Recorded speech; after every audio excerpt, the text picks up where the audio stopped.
මේකත් කලින් එක වගේම ප්‍රැක්ටිකල් එකක්. කාලාවර්තය දෝලන කාලාවර්තය හොයන්න. හරි. හෙලික්සිය දුන්නකින් අවලම්බනය කර ඇති වස්තුවක ස්කන්ධය හා දෝලන කාලාවර්තය 21 වෙනි එක අපි සාකච්ඡා.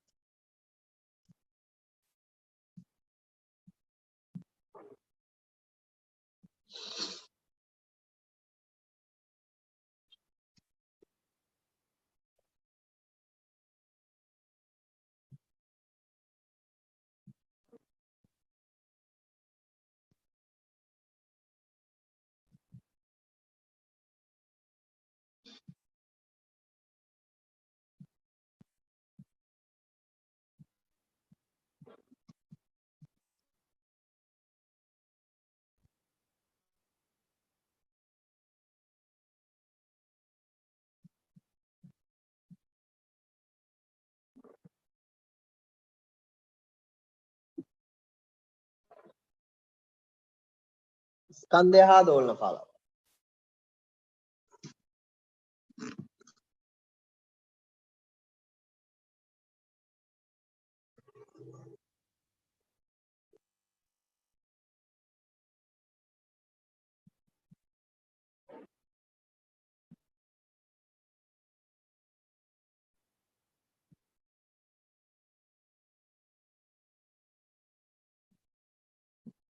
හරි right බලමු මම රූපය අඳින්නම් මුලින්. හරි මුලින් රූපය අඳින්නම්.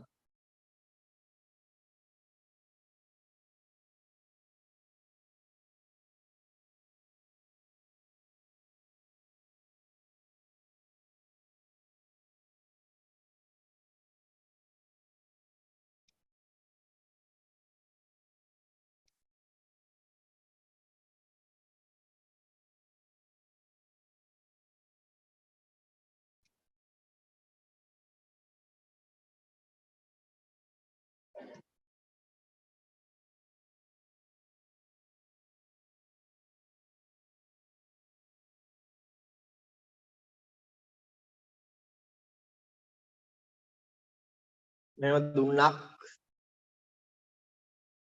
එල්ලලා තියෙනවා. දුන්නේ මෙහෙම ස්කන්ධයක් එල්ලලා තියෙනවා. දුන්නේ පඩි රඳවණයක් එල්ලලා ඒක තමයි ස්කන්ධය එල්ලලා.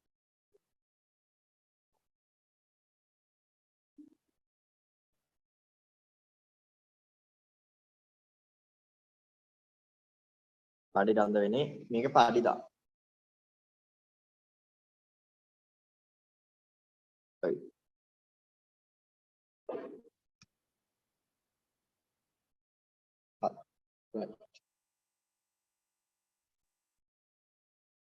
ඊට පස්සේ අපි මොකද කරන්නේ? මේක පහළට ඇදලා අතාරින්න. අතාරියාට පස්සේ මේක මේ විදිහට මොකක් වෙනවද?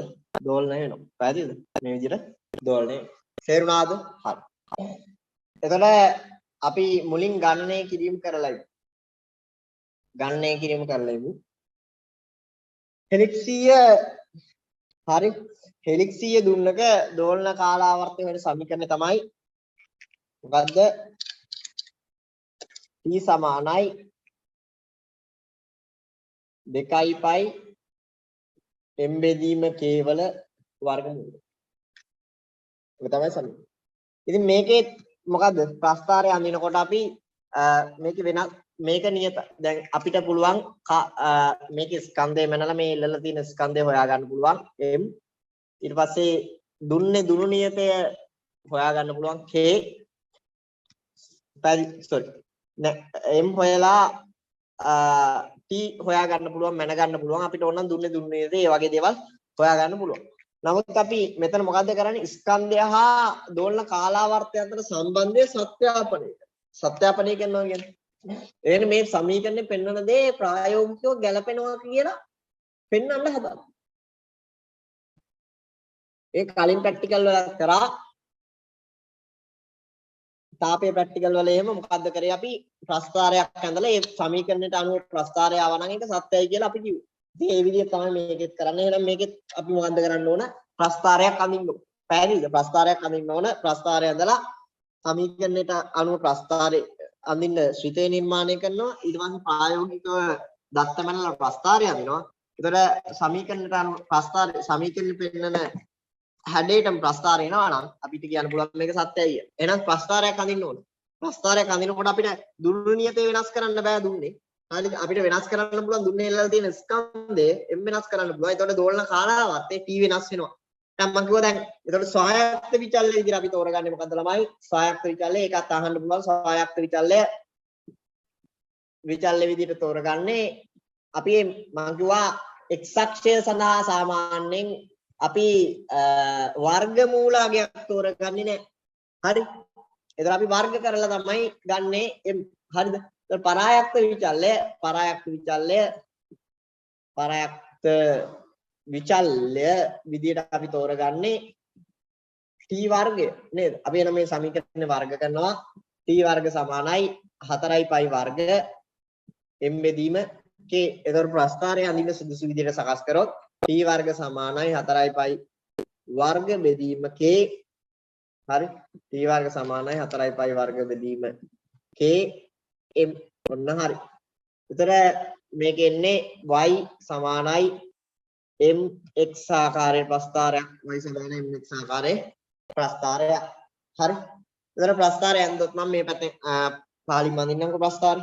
ප්‍රස්ථාරය අඳිනවා මම මේ විදිහට තමයි ප්‍රස්ථාරය.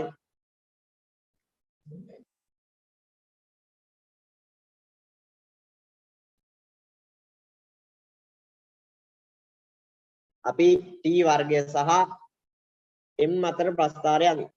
අපි මොකද කරන්නේ? මේකට ස්කන්ධ දානවා. ස්කන්ධ දාලා මොකද කරන්නේ? ඒ ස්කන්ධයත් එක්ක මේක දෝලන කාලාවර්තය මනිනවා. ඒතර අපි මෙතනදිත් අර කලින් එකේ වගේම කලින් එකේ අපි දෝලන 25කටනේ කාලය මෙන්නේ. ඒ කියන්නේ අර කාලය මිනුමේ මොන දෝෂයේද භාගික දෝෂය අඩු කරගන්න. එහෙම නැත්නම් ප්‍රතිශත දෝෂය අඩු කරගන්න. ඒතර මේකෙත් ඒ වගේ තමයි. මේකේ දෝලන 50කට තමයි කාලය මනින්නේ. හරි? ඒ කියන්නේ ස්කන්ධය සහ අපි දෝලන 50කට කාලය හොයලා මධ්‍යයන්ය ගන්නවා. එතකොට t හොයනවා. ඊට පස්සේ එකකින් t වර්ගය හොයනවා. මේ වගේ අගය වගුවක් ගහගෙන මේ ප්‍රස්ථාරය අඳිනවා. ප්‍රස්ථාරය අඳලා පස්සේ හරිනම් අපිට එන්න ඕන කොහොමද? මොන වගේ එකක්ද? y සමාන mx ආකාරයේ ප්‍රස්ථාරයක්. ඒ කියන්නේ මූල ලක්ෂ්‍ය හරහා යන සරල රේඛාවක් මේ විදිහට එන්න.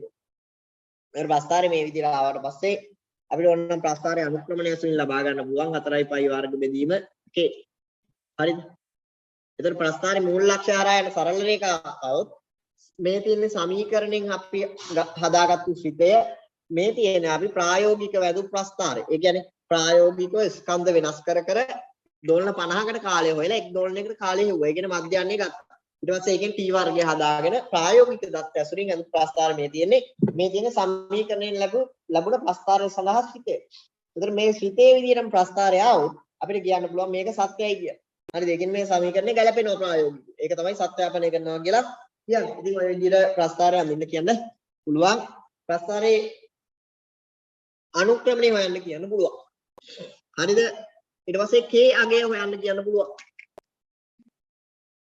k ප්‍රමේලකම් දෙක k සෙවීම k ගන්න අපි මොකද අනුක්‍රමණය නේද? ඒතර අනුක්‍රමණයෙන් තමයි k ගන්නෙ. අනුක්‍රමණය k සමානයි වද k සමානයි 4pi වර්ග බෙදන අනුක්‍රමණය. 4pi වර්ග බෙදීම අනුක්‍රමණය 4pi වර්ග බෙදීම අනුක්‍රමණය. එහෙනම් තමයි k ගන්න. හරිද? 4pi වර්ග බෙදීම අනුක්‍රමණය.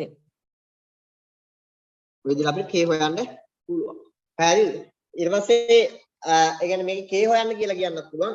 ඒක අහන්න පුළුවන් කෙලින්ම සමීකරණයෙන් k හොයනවට ප්‍රස්ථාරයේ තියෙන වාසි. හරිද?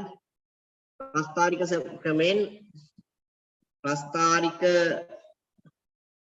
ක්‍රමයෙන් k සෙවීමේ වාසි. වාසිය. මොකද්ද වාසිය? ඉතින් හැමදාම කියන සුපුරුදු වාසියම තමයි මොකද හම්බු දෝෂවල බලපෑම අඩුයි නේද? හම්බු දෝෂ අඩුයි. හම්බු දෝෂවල බලපෑම අඩුයි. ඊට පස්සේ ආන්න පුළුවන් අපෙන් හතරවෙනි ප්‍රශ්නේ විදියට මොකද්ද k දෝලන කාලය ඒ කියන්නේ t හොයා ගන්න ආකාරය පැහැදිලි කරන්න කියලා. මේ කාලාවර්තයේ සොයන ආකාරය පැහැදිලි කරන්න. t සොයන ආකාරය. අපි මොකද්ද කරන්නේ? t හොයන්නේ කොහොමද? අපි මේකේ සාමාන්‍යයෙන් දෝලන 50කට. හරිද? දෝලන 50කට කාලය මනින්. පැහැදිලිද? දෝලන 50කට කාලය මැන එහි මොකද්ද ගන්න කියන මධ්‍යයන්‍ය ගන්නවා. මධ්‍යයන්‍ය ගැනීම. ඔය විදිහට තමයි t හොයන්නේ. පැහැදිලිද? t හොයන්නේ කොහොමද? හරි දෝලන 50කට කාලය මැනලා ඒකේ මධ්‍යයන්‍ය ගන්නවා. ඊට පස්සේ එහෙම t හොයන්න හේතුව කලින් ප්‍රශ්නේමයි. හරි? කලින් අර ලම්බේ ප්‍රැක්ටිකල් එක විදියමයි මේක. හරි? එලෙස දෝලන වැඩි ගණනකට කාලය මැනීමට හේතුව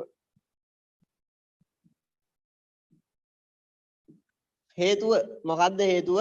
කාල මිනුමේ භාගික දෝෂය අඩු කර ගැනීම. කාල මිනුමේ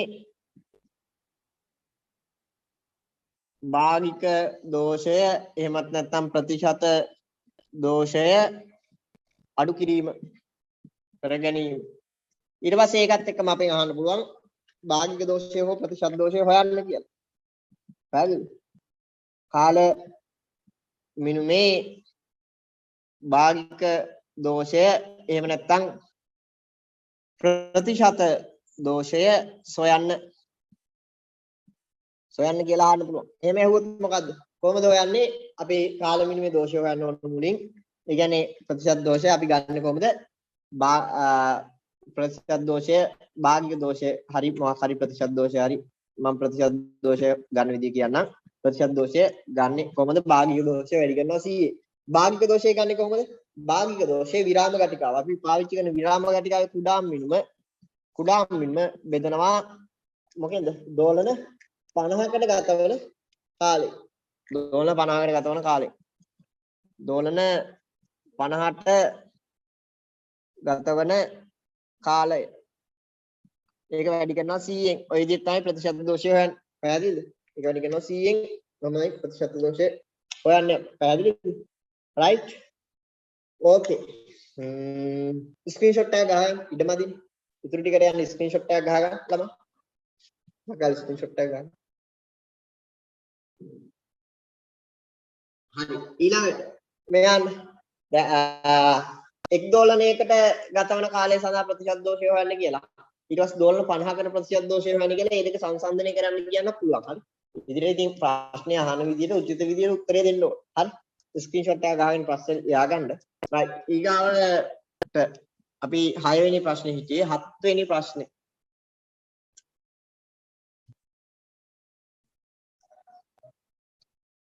ඒ දෝලන ගණන් කරනකොට අපි යොමු ලක්ෂයක් පාවිච්චි කරනවා නේ.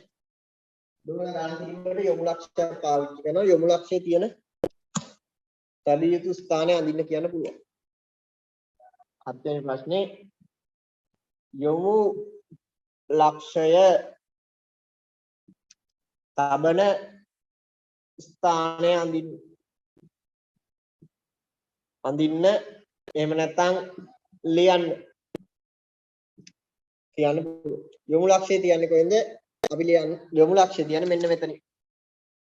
මම ඒක ලබාරින් අඳින්නම්. යොමු ලක්ෂය මෙන්න මේ විදිහට තමයි අපි හයි කරන්නේ. අපි එතකොට බලන් ඉන්නේ ඉස්සරහින් බලන් ඉන්නේ යොමු ලක්ෂය තියන්නේ මෙතන. පැහැදිලි? ඔය විදිහට. හරි. පිහිටීම කියනවා නම් මේ පිහිටුම මොකද්ද? සමතුලිත පිහිටුම නේද? සමතුලිත පිහිටුමේ ලියුවොත් සමතුලිත පිහිටුම කියලා ඒකට කියන්නේ. සමතුලිත පිහිටුමේ මොකද? ස්කන්ධයට m ස්කන්ධයට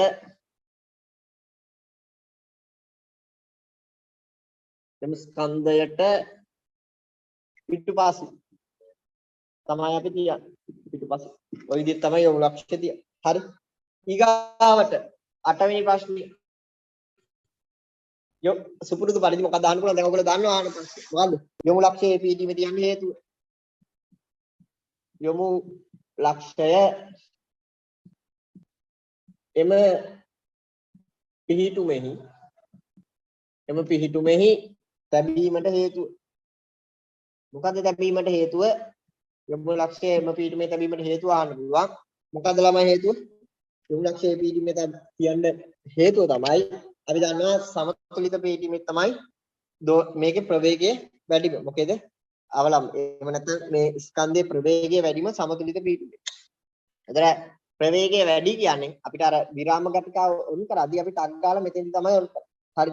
මෙතනින් ඔන් කරනකොට මොකද වෙන්නේ? අර අවිනිශ්චිතතාව නිසා ඇතිවන දෝෂය මගහැරෙන්න පුළුවන්. ඒ කියන්නේ පහළම පීඨුම් වගේ. ඒ කියන්නේ මේ වගේ තැනක තිබ්බොත් දැන් මේක මෙතන දක්වා එනවා කියලා හිතන්න මෙතන දක්වා. ඒ කියන්නේ මේ වගේ පහළම පීඨුම් අර කලින් කිව්වා වගේ නිශ්චල වෙන පීඨුම්. හරිද? මෙයාගේ පහළම පීඨුම ගත්තොත් ඒ කියන්නේ මෙයා දෝලණය වෙන්නේ මෙහෙමනේ. මෙහෙම දෝලණය වෙනකොට මෙයාගේ පහළම පීඨුම ගත්තොත් එතන අපි දන්නවා වේගයේ බිඳුවක්. తాවකාලිකව නිශ්චල වෙනවා. එතකොට අවලම්බය මෙතෙන්ට සාපේක්ෂව එතන වැඩි වෙලාවක් රැඳෙනවා මේ වස්තුවනේ. එතකොට මොකද වෙන්නේ කියන්නේ වැඩි වෙලාවක් රැඳෙනකොට මොකක් වෙනවද? වැඩි වෙලාවක් රැඳෙනකොට අපිට අර ස්ටොප් වොච් එක එතනදී ඔන් කරගද්දී ඔෆ් කරගද්දී අපිට හරියටම දැන්ද නැවතුනේ කියලා හිතා ගන්න බැහැ. හරි. ඉතින් අර අවිනිශ්චිතතාව නිසා දෝෂය මගහැරෙන්න කලින් ප්‍රැක්ටිකල් එකේ විස්තර කරා. හරි. එතකොට ඒ විදිහට කලින් ප්‍රැක්ටිකල් එකේ විස්තර කරා මේ සෑහෙන්න වෙලා ඒක පැහැදිලිව. ඒකින්ද මම මේ ප්‍රැක්ටිකල් එකේ වැඩි ඒක විස්තර කරන්න යන්නේ නැහැ. කෙලිම හේතුව කියනවා. හරි. මොකද්ද හේතුව? සමතුලිත පිහිටුමෙහිදී මොකද්ද වෙන්නේ කියන වස්තුවේ වේගය වස්තුවේ ප්‍රවේගය උපරිමයි. වස්තුවේ ප්‍රවේගය උපරිම. ඒක වස්තුවේ ප්‍රවේගය උපරිම වුණාම මොකද වෙන්නේ? ළමයි වස්තුවේ ප්‍රවේගය උපරිම වුණාම වෙන දේ තමයි. එම නිසා අර විරාම ගටිකාව ස්ටොප් වොච් එක ඔන් කරද්දී ඕෆ් කරද්දී. එම නිසා විරාම ගටිකාව ක්‍රියා ආරම්භ කිරීමේදී හා විරහිත කිරීමේදී ඕෆ් කරද්දී මොකක් හින්දා වන දෝෂයද? අවිනිශ්චිතතාව නිසා වන අනිශ්චිතතාව. ඒ කියන්නේ හරියටම දැන්ද පටන් ගන්න කියන්නේ. තේරුණාද?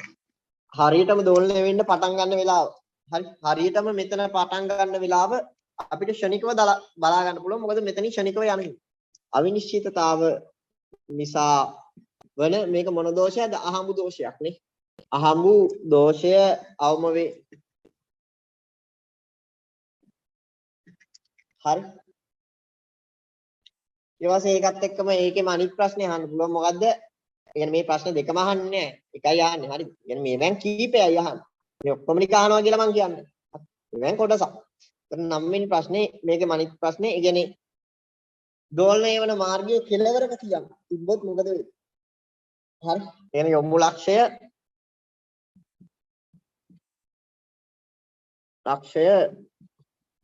දෝලනයේ කෙලවරක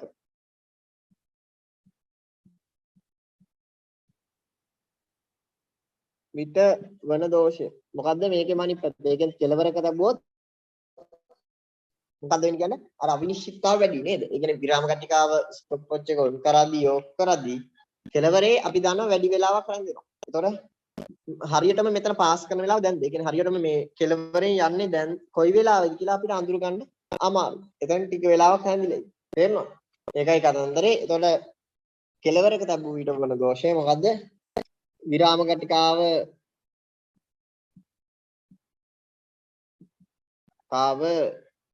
ක්‍රියා ආරම්භ කිරීමේදී හා කලින් එකේ ප්‍රශ්න ටිකමයි මේකෙත් අහන්නේ. හරි. කිරීමේදී හා විරහිත කිරීමේදී. විරහිත කිරීමේදී. එතකොට මේ ප්‍රශ්නේ බැරිලාත් මේ පාරේ එළවල් ආවොත් හරි. මේ ටිකම තමයි අහන්නේ. හරි. තේරුණාද? විරහිත කිරීමේදී වන දෝෂය ආරම්භ කිරීමේදී හා ක්‍රියා විරහිත කිරීමේදී වන අවිනිශ්චිතතාව නිසා වන දෝෂය.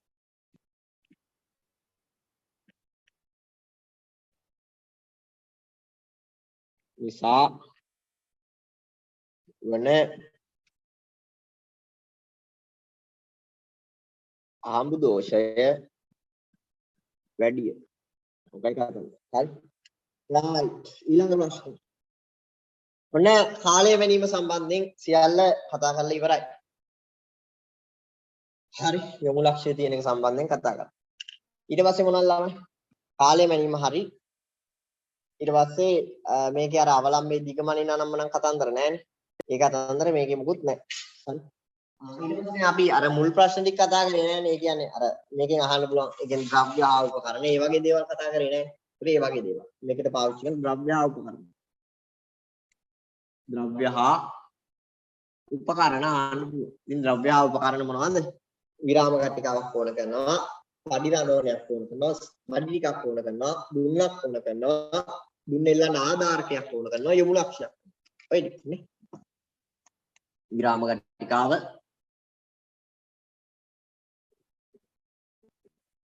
පඩි රඳවනය පඩි කීපයක් ඊට පස්සේ ආධාරකය දුන්නක් යොමු ලක්ෂ්‍ය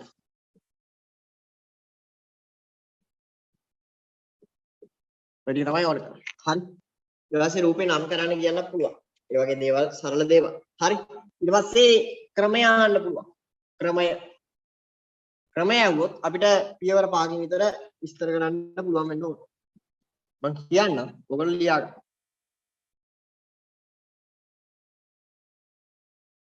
මම කියන්නම් ඔයගොල්ලෝ ලියා ගන්න. හරි. ක්‍රමය right okay. මොකද මුලින්ම කරන්නේ මම මුලින් කියලා ඉන්නවා. ඊට පස්සේ අපි ලියමු. මුලින් කියලා ඉන්නවා මොකද්ද අපි කරන්න කියන්නේ? මුලින්ම කරන්නේ අපි පද්ධතිය සකස් කරලා යොමු ලක්ෂ්‍ය සමතුලිත පිහිටුමේ තියනවා ස්කන්ධයට පිටිපස්සේ. හරි. ඊට පස්සේ මොකද කරන්නේ? මේක පහළට ඇදලා දෝලණය වෙන සලස්වමු. ඊට පස්සේ අපි දෝලන ගණන් කරනවා. දෝලන කීයකටද? දෝලන 50කට ගණන් කරලා ඒකේ මාධ්‍යයන්ි ගන්න. ඊට පස්සේ මොකද කරන්නේ? ස්කන්ධය වෙනස් කර ස්කන්ධය කොච්චරකින්ද වෙනස් කරන්නේ? මෙතන පඩි අපි තෝරගන්නේ ග්‍රෑම් 50 පඩි වගේ. හරි. ඒතර ස්කන්ධය ග්‍රෑම් 50 ගානේ වැඩි කර. හරි. වැඩි කර අපි මොකද කරන්නේ? ස්කන්ධය වෙනස් කර. හරිද ළමයි? අපි ස්කන්ධය වෙනස් කර හරි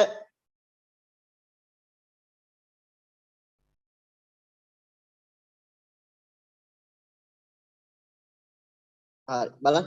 අපි ස්කන්ධය වෙනස් කර මොකක් කරනවද කියන්නේ අපි ස්කන්ධය වෙනස් කර දෝලන කාලාවර්තය හොයන නැවත. හරි. ඊට පස්සේ m සහ t වර්ගය අතර ප්‍රස්ථාරය අඳිනවා. හරිද? අපිට k හොයන්න ඕන නම් ප්‍රස්ථාරය අනුක්‍රමණය ඇසුරින් k හොයන්න පුළුවන්. සත්‍යාපනය කරන්න ඕන නම් හරිද? සත්‍යාපනය කරන්න ඕන මේක ප්‍රස්ථාරයේ මූල ලක්ෂ්‍ය හරහා යන සරල රේඛාවක් ලැබීමෙන් අපිට පුළුවන් සත්‍යාපනය කරන්න. පැහැදිලිද? ඒ විදිහට තමයි කරන්නේ. හරි? right. okay. right. ලියමු අපි එහෙනම්. අපි මොනවා ලියමු? ලියන පළවෙනියට. හරිද?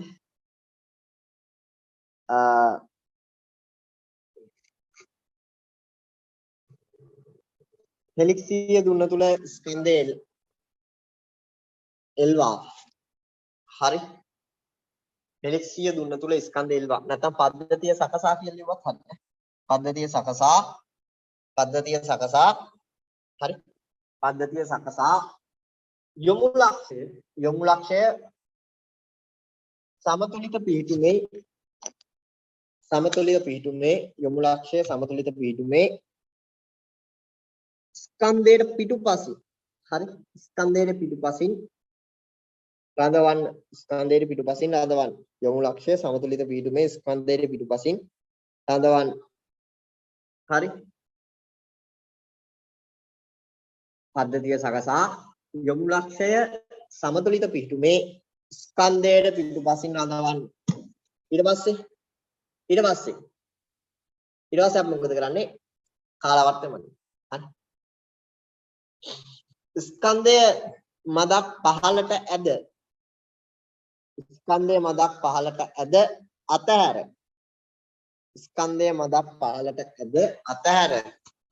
ස්කන්ධය මදක් පහළට ඇද අතහැර පද්ධතිය දෝලණය වීමට සලස්වා පද්ධතිය දෝලණය වීමට සලස්වා පද්ධතිය දෝලණය වීමට සලස්වා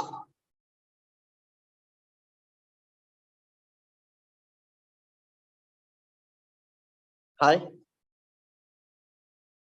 පද්ධතිය දෝලණය වීමට සලස්වා එතන ලියන්න ළමයි පද්ධතිය දෝලණය වීමට කියන තැන පද්ධතිය සිරස්තලයක දෝලණය වෙන්නේ හොඳ පද්ධතිය සිරස්තලයක දෝලණය වීමට සලස්වා හරි පද්ධතිය සිරස්තලයක දෝලණය වීමට සලස්වා කියන්නේ පද්ධතිය සිරස්තලයක දෝලණය වීමට සලස්වා දෝලන 50කට කාලය මැන දෝලන 50කට කාලය මැන දෝලන 50කට කාලය මැන දෝලන 50කට කාලය මැන මධ්‍යන්‍ය T අගය ලබා ගන්න මධ්‍යන්‍ය T අගය ලබා ගන්න හරි මධ්‍යන්‍ය T අගය ලබා ගන්න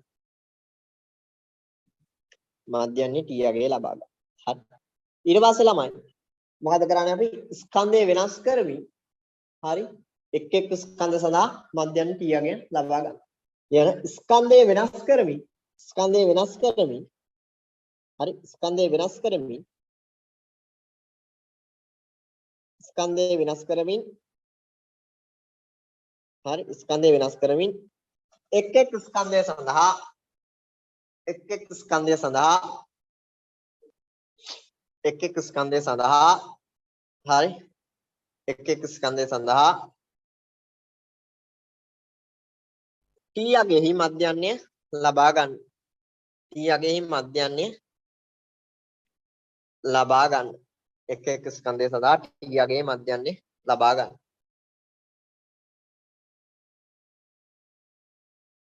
T අගෙහි මධ්‍යන්‍ය ලබා ගන්න හරි ඊට පස්සේ ලියන්න M සහ ඒ කියන්නේ ස්කන්ධය සහ T වර්ගය අතර ප්‍රස්ථාරය අඳින්න ස්කන්ධය සහ M සහ T වර්ගය අතර ප්‍රස්ථාරය අඳින්න හරි ප්‍රස්ථාරය ඊට පස්සේ අවසාන වාක්‍යය ප්‍රස්ථාරයේ මූල ලක්ෂ්‍ය හරහා යන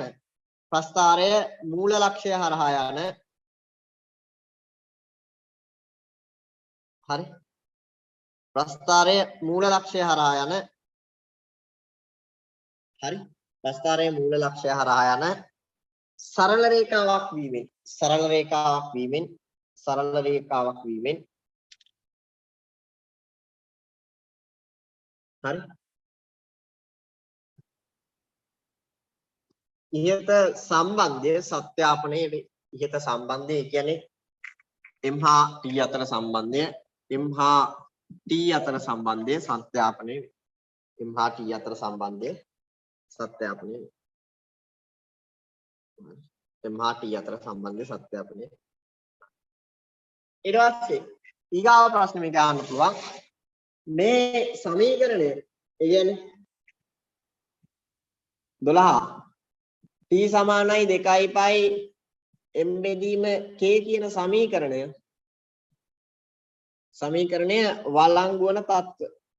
වළංගු වන තත්ත්ව කලින් එකේදී අර අවලම්බයේ කුඩා කෝණ වලින් දෝලණය වෙද්දී සමීකරණේ වළංගු වෙන්නේ මේකේ කුඩා කෝණ නැන්නේ මේකේ මෙහෙම අපි මේ ස්කන්ධය ගොඩාක් පහළට ඇදලා අතහැරියොත් මේ සමීකරණය ගැලපෙන්නේ නැහැ තේරුණාද අපි මේක ගොඩාක් පහළට ඇදලා අතහැරියොත් ඒ කියන්නේ මෙහෙම දෝලණය වෙනකොට මේ සමීකරණය ගැලපෙන්නේ නැහැ පැහැදිලිද එතකොට මේ සමීකරණය ගැලපෙන්නේ මේක කුඩා විස්ථාපන වලින් ඒ කියන්නේ පොඩ්ඩක් පහළට ඇදලා අතහරින්න තේරුණාද පොඩ්ඩක් පහළට ඇදලා අතහරින්න තේරුණාද අන්න එහෙම ඒවට තමයි ගැලපෙන්නේ පැහැදිලිද එතකොට අවලම්බයේ කුඩා විස්ථාපන වලින් සමතුලිත පීඨමේ ඉඳන් තියෙන දුරනේ විස්ථාපනය කියන්නේ අවලම්බයේ කුඩා විස්ථාපන වලින් දෝලණය වෙද්දී තමයි මේ සමීකරණේ වළංගු වෙන්නේ හරි එතකොට ඒක ලියන්න ඕන ස්කන්ධය කුඩා විස්ථාපන වලින් දෝලණය විය යුතුයි හරි. පැහැදිලිද? හරි. ඊට පස්සේ හරි ඊළඟ ප්‍රශ්නේ ආන්න පුළුවන් අපෙන්. ඒ කියන්නේ අවලම්බය මෙහෙම තිබුණා. ඒ කියන්නේ මේ දුන්න හෙලික්සිය දුන්න තිරස්තලයක දෝලණය වෙද්දිත් මේ සමීකරණය වළංගු වෙනවා. ඒ කියන්නේ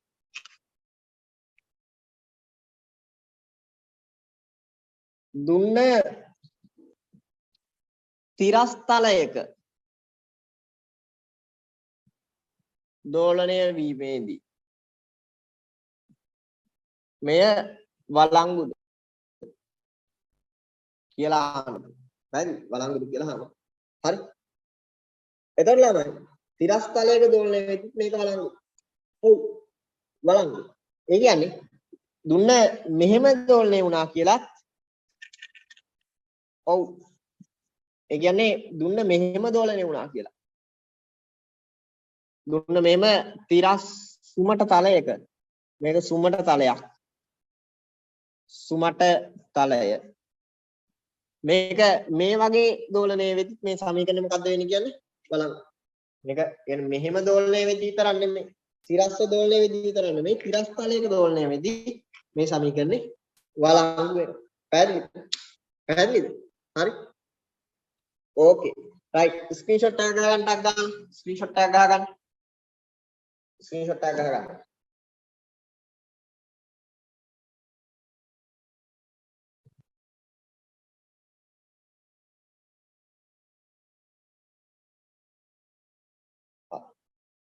ඊට පස්සේ අපෙන් අහන්න පුළුවන් තව ප්‍රශ්නයක් තමයි මේක ගුරුත්වජ ත්වරණයේ වෙනස් තැනක දෝලණය කරනවා.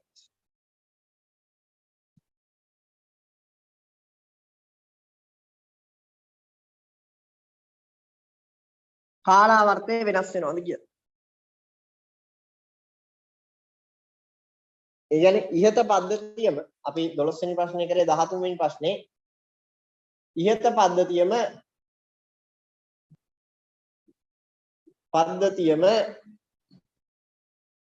G වෙනස් තැනක දෝලණය කළ විට කාලාවර්තය කියන්නේ T වෙනස් වෙනවද කියලා අහන්න පුළුවන්. T වෙනස් වේද? මොකද උත්තරේ? නැත්ත. ඇයි ඒ? සමීකරණය තුල සමීකරණ මේකනේ. T සමානයි 2 පයි m බෙදීම කේවල මූලය. මේක තුල G අඩංගු වෙන්නේ නැහැ. හරිද? ඉතින් අවලම්බයේ දෝලන කාලාවර්තය සඳහා ගුරුත්වජ ත්වරණයේ බලපෑමක් නොමැත. හේතුව. එතකොට අහන්න පුළුවන් හේතුව. අවලම්බයේ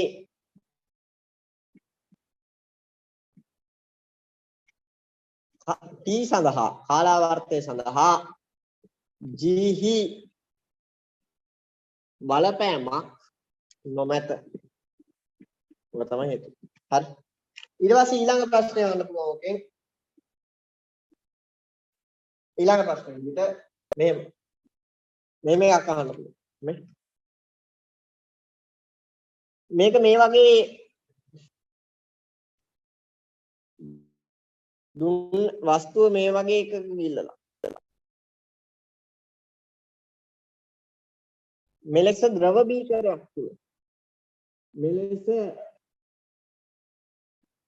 බීකරයක් තුල ගිල් වූ විට T වෙනස් වේද?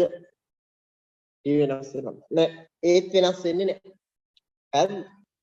ඒත් වෙනස් වෙන්නේ නෑ. ඇයි වෙනස් වෙන්නේ නැත්තේ? අපි මේ සමීකරණය හදන්නේ කොහොමද? මේ අවලම්බයේ සමීකරණය හදන්නේ කොහොමද? මේ අවලම්බයේ ඇදිච්ච දිග වැඩිපුර දිගක් ඇද්දාට පස්සේ x දිගක් ඇද්දානේ අපි. x දිගක් ඇද්දාට පස්සේ මේ අවලම්බයේ දුන්න මගින් ඇති කරන බලය F සමානයි මේ දානවා මේකට නේ. එතකොට මේකේ දුන්න මගින් ඇති කරන බලය දුන්නියතේ k x ස්කන්ධය m සහයි. එතකොට ඒ සමානයි k බෙදීම m x.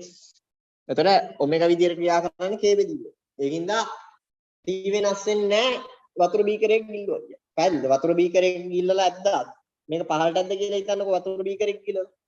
පහළට ඇද්දත් මොකක් වෙන්නේ නැද්ද කියන්නේ? කොච්චර පහළට ඇද්දත් වතුර බීකරේ මේක ගිල්ලලා පහළට ඇද්දත් මේකේ ඒ කියන්නේ ඇදපු දිගේ x නම් ඒ කියන්නේ සාමාන්‍ය පැනක තියෙද්දි මේක x දිගක් ඇද්දා වතුර බීකරයක ගිල්ලලා වතුර භාජනයක ගිල්ලලා x දිගක් ඇද්දා දුන්නේ ඇතිවන මොකද්ද දුන්නේ ඇතිවන kx බලය දුන්නේ ඇතිවන බලය ප්‍රත්‍යස්ත බලය සමානයි kx ගුණිතයෙන් තමයි දුන්නේ ප්‍රත්‍යස්ත බලය ගන්න.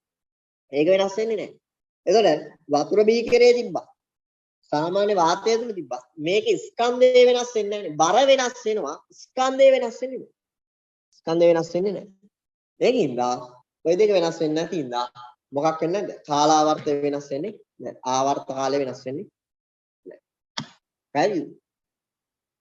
වෙනවා. එතන මේකට හේතුව මොකද්ද? මේකට හේතුව හරි. මේකට හේතුවත් අරකම තමයි. ඒ කියන්නේ මේකේ මොකද්ද වතුර බීකරයක ගිල්ලුවාම මොකද්ද වෙන්නේ කියන්නේ මේකේ බර තමයි වෙනස් වෙන්නේ. බරෙහි බලපෑමක් නැහැ. හරි අවලම්බේ බරෙහි බලපෑමක් නැහැ. ස්කන්ධෙහි පමණයි බලපාන. පැහැදිලිද? හේතුව මොකද්ද? අවලම්බේ වතුර බිල්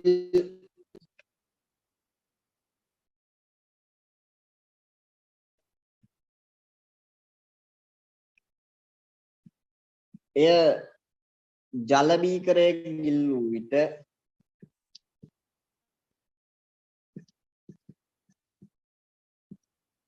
මොකද වෙනස් වෙන්නේ? දෘශ්‍ය බර නේද?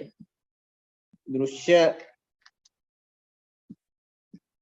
බර වෙනස් වුවද m වෙනස් වෙන්නේ නැහැ. වෙනස් නොවේ. m වෙනස් වෙන්නේ නැහැ කියන්නේ. දුන්නේ දුන්නු නියතේ වෙනස් වෙන්නේ නැහැ. දුන්නේහි දුන්නු නියතේ ඛේද වෙනස් නොවේ.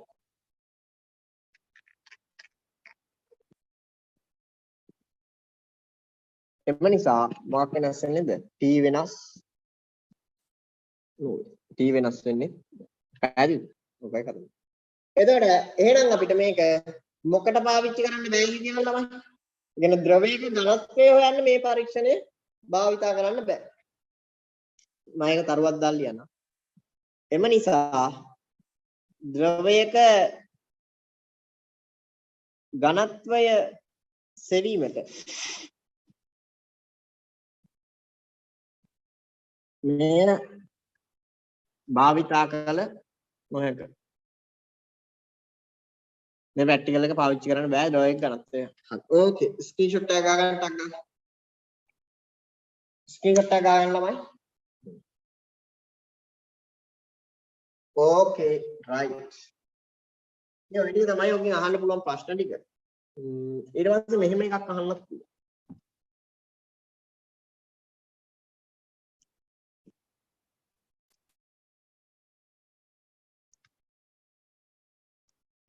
T රඳා පවතින සාධක. T රඳා පවතින සාධක. ඒ කියන්නේ ආවර්ත කාලය. මේකේ ආවර්ත කාලය රඳා පවතින සාධක. T රඳා පවතින සාධක මොනවද? ආවර්ත කාලේ රඳා පවතින සාධක මොනවද? K සහ M පමණයි. ඒ කියන්නේ දුන්නු නියතය සහ මේ එල්ලලා දුන්නේ එල්ලලා තියෙන ස්කන්ධය පමණයි. වෙන මොකුත් නැහැ. හරි? ඔය ටික තමයි. ඊට පස්සේ පඩි රඳවනේ ස්කන්ධය M නම්. පඩි රඳවනේ ස්කන්ධය M ද පඩි වල ස්කන්ධය M ද ලෙසගෙන සමීකරණය ගොඩනගන්න.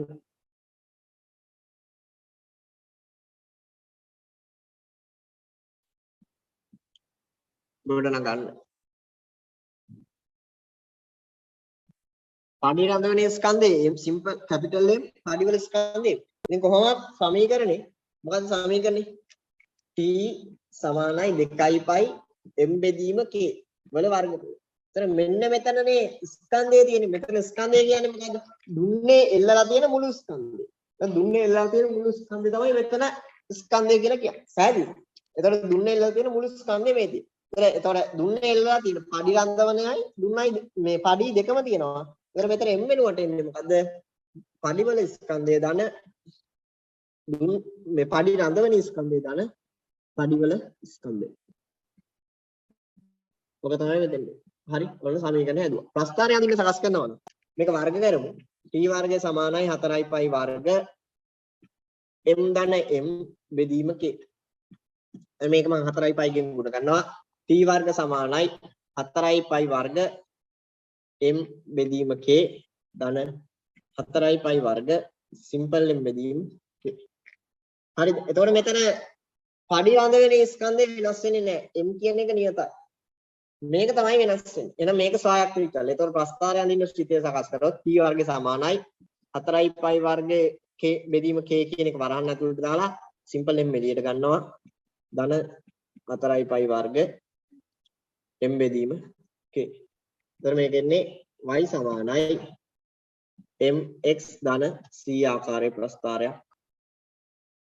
එතකොට ප්‍රස්ථාරය හැදෙයි මේක.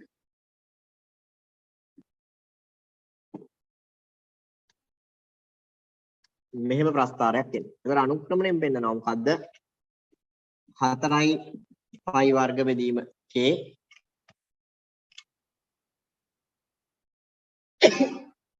sorry අන්තක්ඛණ්ඩයෙන් පෙන්නනවා මොකද්ද? 4 pi වර්ග m බෙදීම k. එතන අපිට m කියන එක ඕනනම් හොයන්න පුළුවන්. m සමානයි අන්තක්ඛණ්ඩය බෙදීම අනුක්‍රමණය. එතකොට මේ ප්‍රැක්ටිකල් එක අපිට නොදන්නා වස්තුවක ස්කන්ධය හොයන්නත් පාවිච්චි කරන්න පුළුවන්. පැහැදිලිද? දුනු නියතය දන්නා විට නොදන්නා වස්තුවක ස්කන්ධය හොයන්නත් මේ ප්‍රැක්ටිකල් එක පාවිච්චි කරන්න පුළුවන්. පැහැදිලිද? දුනු නියතය දන්නවනම් නොදන්නා වස්තුවක ස්කන්ධය හොයන්න. ඒ කියන්නේ මේ බලන්න. t හොයාගන්න පුළුවන්. pi දන්නවා, k දන්නවනම් පඩි වල ස්කන්ධ පඩි රඳවන ස්කන්ධය දන්නවනම් k දන්නවනම් m විතරයි එක මොන දන්නා පද. ඒ කියන්නේ නොදන්නා ස්කන්ධයක් හොයන්නත් පාවිච්චි කරන්න පුළුවන්. මෙය නොදන්නා ස්කන්ධයක අගය සෙවීමටද භාවිතා කළ හැක. හරි. ඕකේ. ස්ක්‍රීන්ෂොට් එක ගන්න. ස්ක්‍රීන්ෂොට් එක ගන්න දාලා. හරි. ස්ක්‍රීන්ෂොට් එක ගන්න. ඊට පස්සේ මේකෙන් අහන්න පුළුවන් ප්‍රශ්න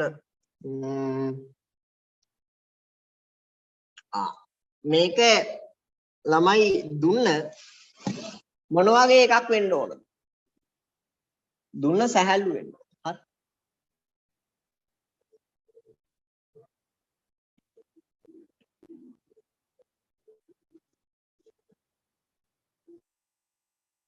හරි. ඕකේ. ඔය ටික තමයි. හරි. අපි බලමු මගහැරිච්ච මොනවා හරි තියනවද කියලා. මගහැරිච්ච මොනවා හරි නැහැ. රයිට්. ඔච්චරයි. ඔච්චරයි අහන්න පුළුවන්. ඕකේ. හරි. මේකෙන් තව